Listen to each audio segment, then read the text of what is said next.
Video is now in session, and today or soon the Senate will vote on the January 6th commission. Now, as of making this video, they still have not voted on the bill, but by the time you're watching this, they most likely would have. And it's likely at this point that the January 6th commission will not go through and that the bill will not pass because of Senate opposition from the Republican side. And this is not good for Republicans, and they recognize that. So part of their rejection of this creation of a commission, which is bipartisan, by the way, is political reasons. Now, if we look at the timeline, this all stemmed from the January 6th insurrections. You can see here this image of Trump supporters going and storming through the Capitol. And at that time, there was a broad appeal from Congress to establish a commission and to punish Trump. A lot of Republicans wanted Trump to be gone and said enough was enough. But then partisan platitude and partisan politics took over, and that's how Republicans started to shy away from January 6th and then start mentioning it altogether, with some people even saying, with some Republicans even saying that January 6th was either a tourist destination or it was mainly BLM and Antifa supporters. And it's a blatant lie, but it's a lie that they have to do because they don't really see themselves in any other way politically benefiting from this issue. They genuinely don't want to talk about this issue because it centers around Trump, and Trump is at this point still the leader of the Republican Party. A lot of people still view Trump as the face of the GOP. So this kind of event really scars their image, and they don't want to talk about it. But either way, Democrats can still force their hand, and this vote is just one of them, one of the ways that Democrats can force the Republicans' hands. And with the vote coming, this is the amount of Republican senators who support and oppose this. Originally, it was a lot more who supported it, but then after Mitch McConnell, who said he was open to it in January, then said he was opposed to it, and that followed Minority Leader McCarthy in the House, where he opposed the January 6th bill, and as a result, a lot of other people opposed the bill as well. And it was a pretty bad stab against his own colleague John Katko of New York's 2nd Congressional District, I believe, but. It was a stab on him because he wanted a bipartisan commission, and he brokered a deal with Democrats to create an even commission with the same amount of Democrats as Republicans. But even with that, even with all of it being egalitarian, Kevin McCarthy and Mitch McConnell went against the bill, and as a result, since the Senate has the filibuster and this is unlikely to pass the filibuster, this will most likely fail. Now, in terms of how Democrats could actually pass this bill, they would have to get 7 senators from the still considering column or the unknown column. And this is from the Washington Post, and you see that there are 3 senators who support the bill, and these are the 3 moderate senators, or like Mitt Romney's not really moderate, but the 3 usual senators that you'd see back these kinds of bills. So Susan Collins, Lisa Murkowski, Mitt Romney. And then in terms of still considering this, Shelley Moore Capito of West Virginia, Bill Cassidy of Louisiana, Mike Crapo of Indiana, Idaho, Jerry Moran of Kansas, Rob Portman of Ohio, Ben Sasse of Nebraska, John Thune of South Dakota, Senator Toomey of Pennsylvania, and Senator Wicker of not Missouri, Mississippi.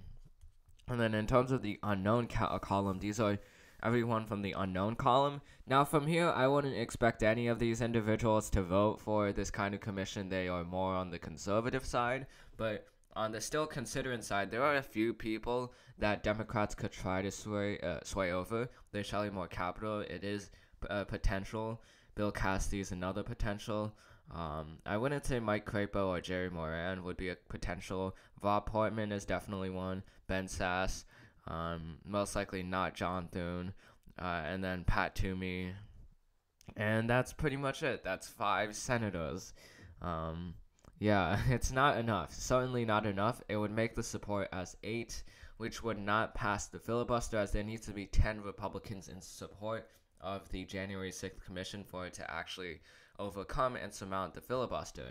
And that's why you have people like Joe Manchin and Kirsten Sinema, who are conservative Democrats, imploring Republicans to back the creation of the January 6th commission, because if this commission doesn't go through, then it provides the first example in what is likely to be many examples of the Senate filibustering bills, because there are 10 Republicans because there are 10 Republicans, and because Mitch McConnell does not want bipartisanship.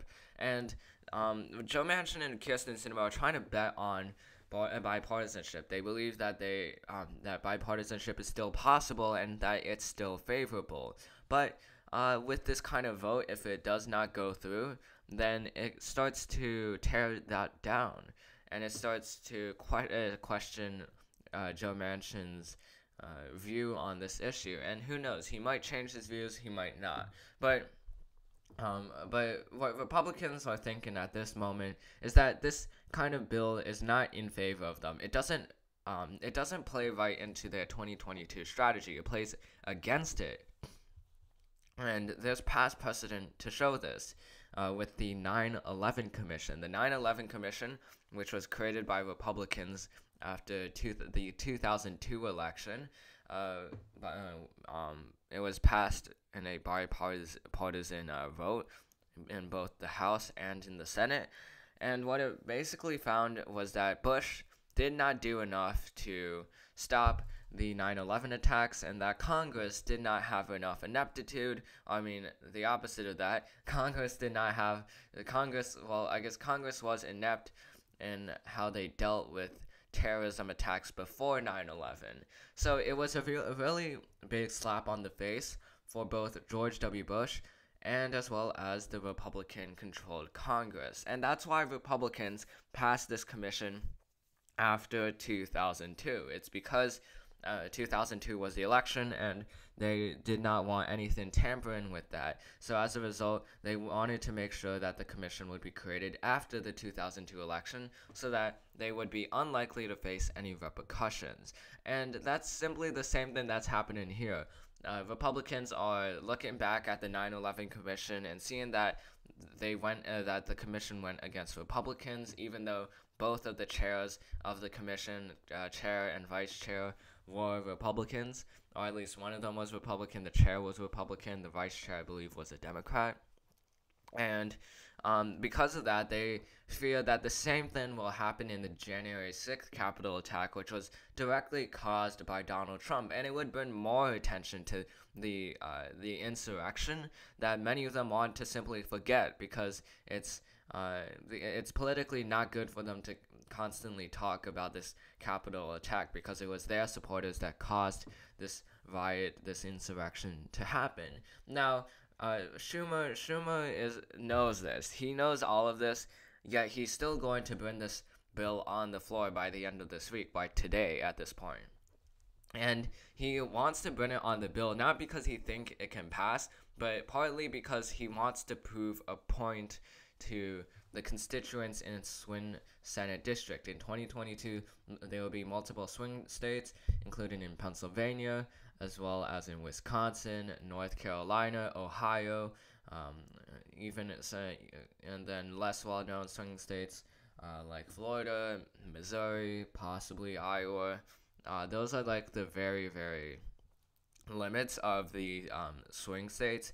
But they want to bring it on to Republicans, because if Chuck Schumer can show that Ron Johnson voted against the January 6th insurrection, voted against the January 6th commission, which it should really be a bipartisan commission, and it is well approved by both sides of the political parties in terms of the American public, then he can bring that on to Ron Johnson in the 2022 midterm elections when he's up for re-election. He can say that Ron Johnson has been heavily favored towards Trump after Trump lost the election in Wisconsin. in North Carolina, even though Richard Burr is retiring, they can still bring that message that Republicans are against something as bipartisan as a January 6th commission with an even amount of Democrats and Republicans. And then continuing on, they can bring this argument. To Iowa with Chuck Grassley. They can bring it on to Pat Toomey in Pennsylvania if he votes against this kind of commission. And ultimately, it's not going to be. It's one of many votes that is not going to be favorable for Republicans, and Republican senators would have to make the tough decision of either being in support of this bill or opposing this bill. And since Republicans, like Democrats, follow the hood. That's why you see most senators being in opposition of this bill, and that will just be bad on them for the 2022 election, and good ammunition for Democrats and good bevel for Democrats when it comes to 2022. But it's not only is it a reflection of Republicans not being in favor of bipartisanship, it's also a reflection of the filibuster. Chuck Schumer wants the filibuster to be gone, and by doing this vote is trying to prove to Joe Manchin and Kyrsten Sinema that Republicans genuinely do not want to work with Democrats, and they are bringing very, very